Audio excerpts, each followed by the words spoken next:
Hi angels. So I want to redo a video that I've done a while ago about certain points that help you to understand that you are not on a twin flame connection. Certain points that help you to differentiate whether you are in a karmic connection or in a twin flame connection. And I think it's a very important topic to talk about because I always say this, there's no superiority and inferiority between those two connections, right? They're both very unique, very special. And if you are in a karmic connection, that's something important as well. Karmics are our life's lessons, right? So I think a lot of people takes it in a very negative way. That's why it keeps them stuck. But we need those relationships as well, right? We need our karmics as well. So it's really important, and it's not about what's superior, what's inferior, but it's about truly understanding. And I've done a more in-depth video about that understanding of soul differences. It's pinned to my profile as well. Because I just think that if you're approaching things from a completely wrong perspective, you're going to keep yourself stuck, right? If you are in a karmic connection and you think you're on a twin flame journey and you're following the advice and the guidance for twin flame, it's a little bit like having, like a bowl full of egg whites and wanting to make a meringue with a spoon. You're not going to get anywhere. You're taking a wrong approach, because those two relationships have a completely different purpose and they're about something completely different. So I think it's really important to understand. And on the first stages of twin flame journey, that activation stage, it can be a little confusing, right? That's why a lot of people who are in a karmic connection, they found information about twins and their ego is telling them that that's it. And instead of closing that contract with someone, they're stuck in that relationship. And on the other end, there are people who are actually in a twin flame connection, but they just in the beginning of the journey, so they don't have the full understanding of what it's about. And they go in and out, they sometimes doubt, right? Perhaps it's just a karmic. So let's cover those points and let's talk about this.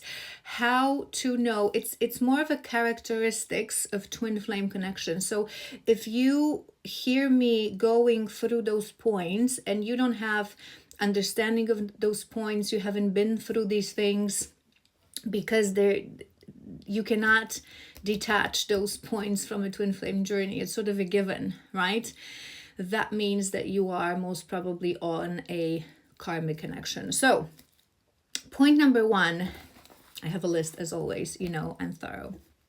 So point number one is that twin flame connection, more than anything, is a journey of deep spiritual awakening, is a journey especially for divine feminines. And I will cover all those points from a perspective of divine feminine, just because the masculine awakens late on the journey, right?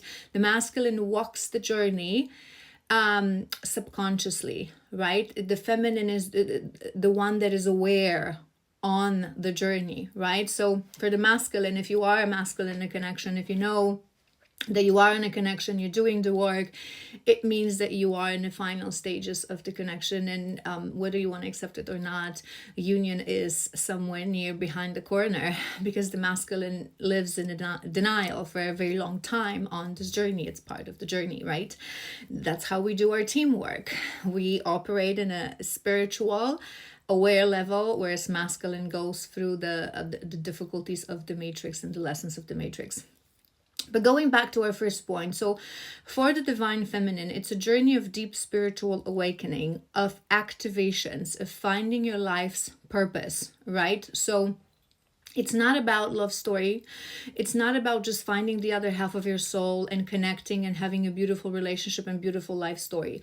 We choose to live the same lifetime with our divine counterpart because we want to push ourselves with no way to escape through deep spiritual awakening. Connect to the divine, connect to universal truth. Remember what life is really about. Remember our past lifetimes. Heal to the soul level. all the traumas, all the triggers, all the pains.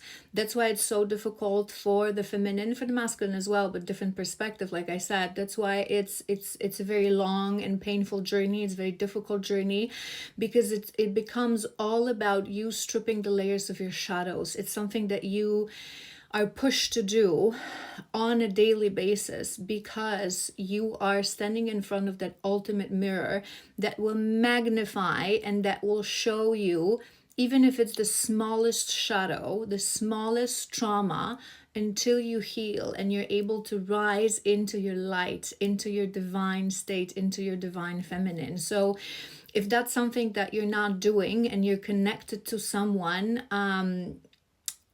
since years, since a very long time, most likely you're not on a journey, because like I said, the divine feminine awakens relatively quick to the journey. Within the first months, you will have the Kundalini awakening. Your gifts will start to activate you, whether that's clairvoyance, clairsentience, mediumship, shamanism, whatever is it.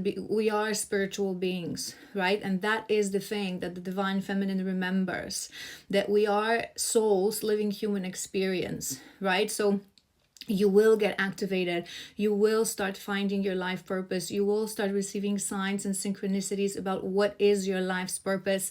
And for most part, it will be very strongly linked to the spirituality, right? Not all divine feminines end up being shamans and readers and healers and seers, mediums, and so on and so forth. But your gifts are activated. So even if you're following a bit of a different purpose, but it's always a purpose, it's always a life of service, it's always a journey of awakening that makes us realize that our life here is not just to, be happy and live an abundant life, that as well, but is a life of service. So it's about discovering your gift and starting to freely give it to others to fulfill your mission. Point number 2 that I always talk about in my readings, how to know that you are in fact, or you aren't, on a twin flame journey, is divine feminines. When we walk this journey, when you look back 4 months, 6 months, your life changes every time, because you enter this frequency of change, of growth, of deepening your life, of activating your gifts, stripping your shadows, integrating and healing all the parts of your psyche, right? So when you look back, every time, from the very beginning, from day one you've met your counterpart, every time, like I said, 4-6 months, when you're going to look back, you're going to know this, man, I've done a really good job. I've changed. My life is different, right? It's going to start from really making yourself aware to your shadows, making yourself aware to your limitations, starting to walk through those shadows. You're going to be releasing karmic relationships. You're going to be figuring out your soul ties. You're going to be discovering your gifts. Again, you're going to be going through that shadow work that will every time make you most best, true, authentic, light version of you.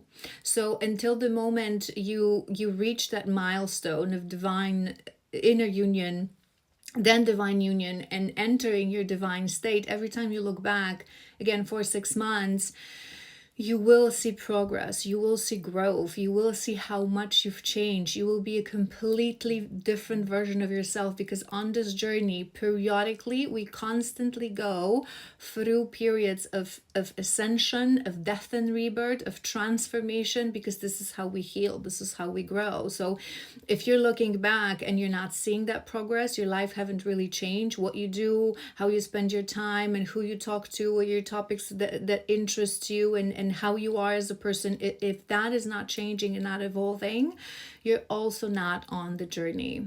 Point number 3 is that through healing, your approach to intimacy, physical intimacy, in relationship completely changes, because you start to understand that your body is a vessel. Your body is a sacred vessel where your soul lives to go through this human experience, right? You start to understand the importance of celibacy. You start to understand that intimacy is something that should exist between two people that actually have a soul tie, so twin soul or soulmate.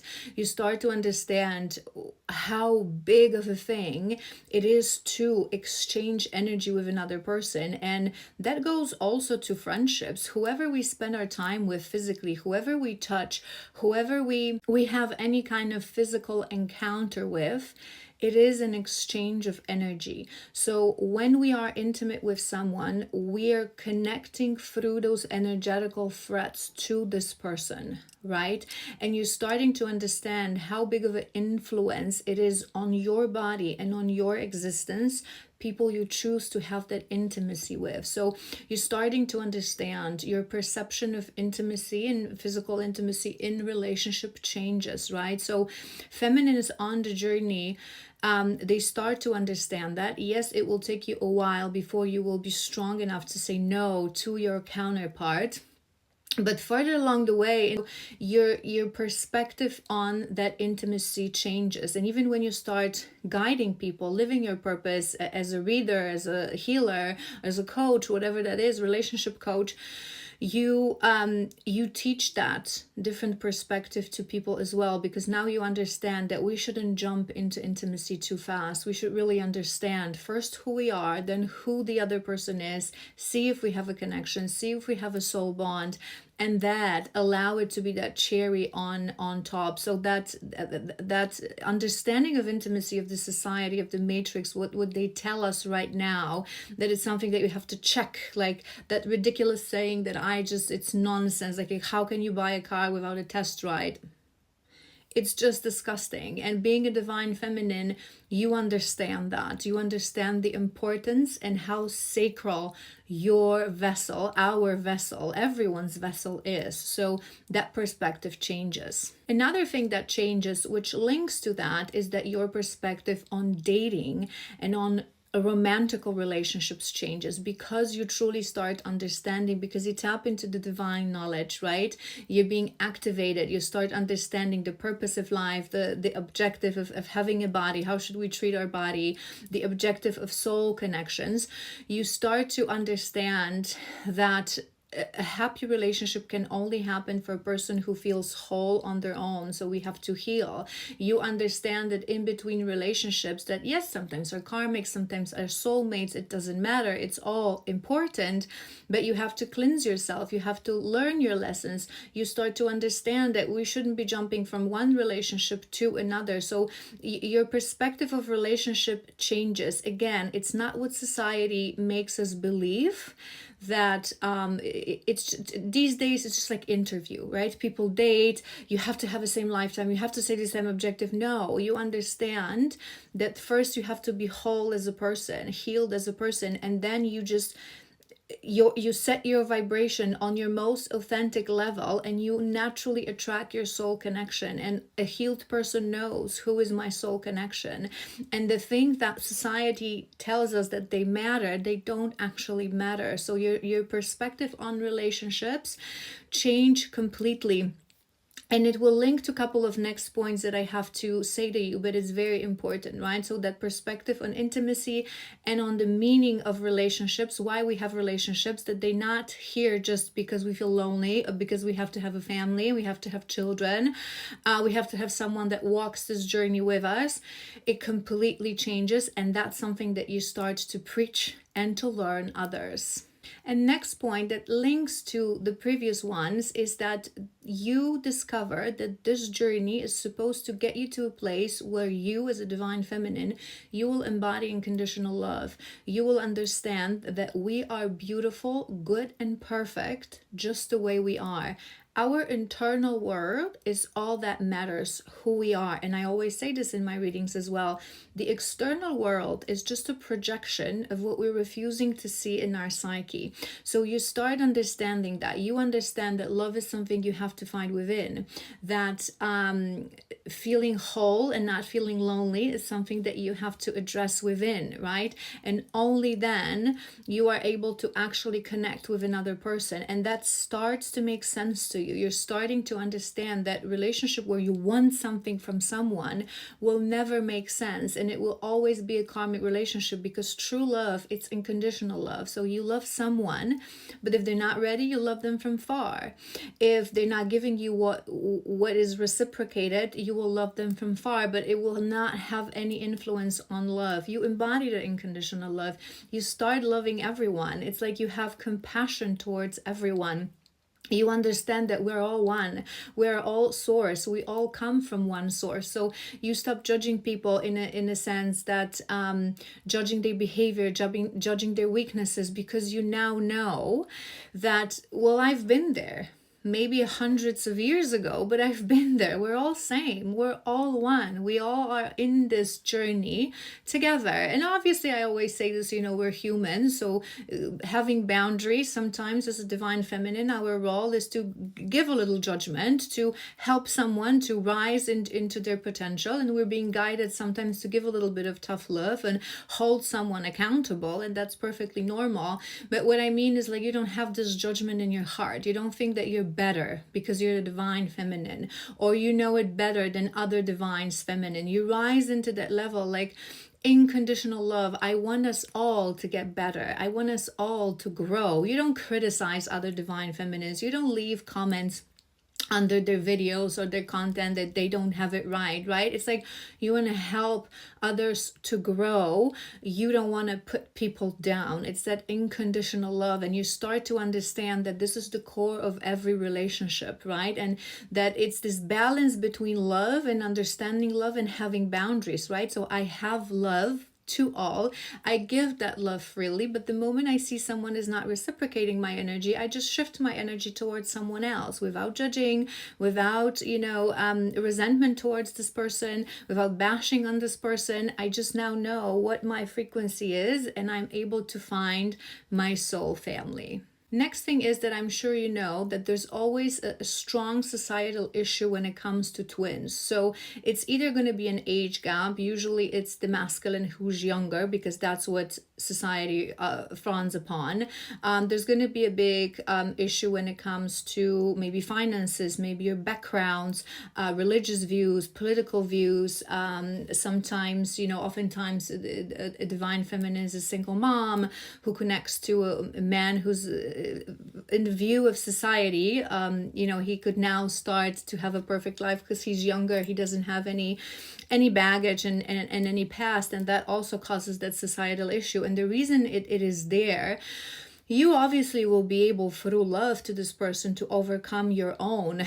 But it's also to understand that unconditional love doesn't matter, because twins are here. Our role here, individually, it's spiritual awakening. But as a whole, once we're in union and as a community of twins, we are here to change the paradigm. We are here to change the matrix, to break the matrix, to make people see, to make people understand that those things don't really matter. So you yourself would start really to your very core feel that it doesn't matter. It doesn't matter that I'm rich and you're poor. It doesn't matter that I'm this religion and your other religion, because it's just all matrix. It doesn't matter. It's just a physical setting of this particular life. What matters is our soul. This is how we connect. Anything else, it's just an illusion. So you really start understanding that, and you preach that. The last thing that I want to mention is very important, but because many people are in a karmic relationships, and that alone makes them realize that they are in a karmic relationship and not a twin flame.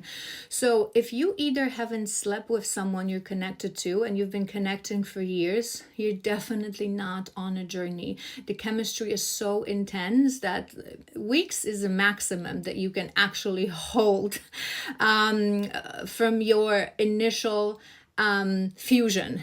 Right? That's how I call it. And another thing is that you are actually in a relationship with someone for 6 months, for years, and then you break up and you think this person is your twin. It's not your twin. The intensity of the connection literally does not allow, and I've made a video about this as well, does not allow the twins to have an actual connection, actual relationship, normal boyfriend, girlfriend, wife, and husband kind of dynamics. The separation happens quickly after the period of craziness that can last a couple of months of in and out and love bubbling, but you cannot actually be in a relationship before the separation and before healing with your counterpart. I hope this was helpful, and as always, if you have questions, let me know in the comments and I will answer.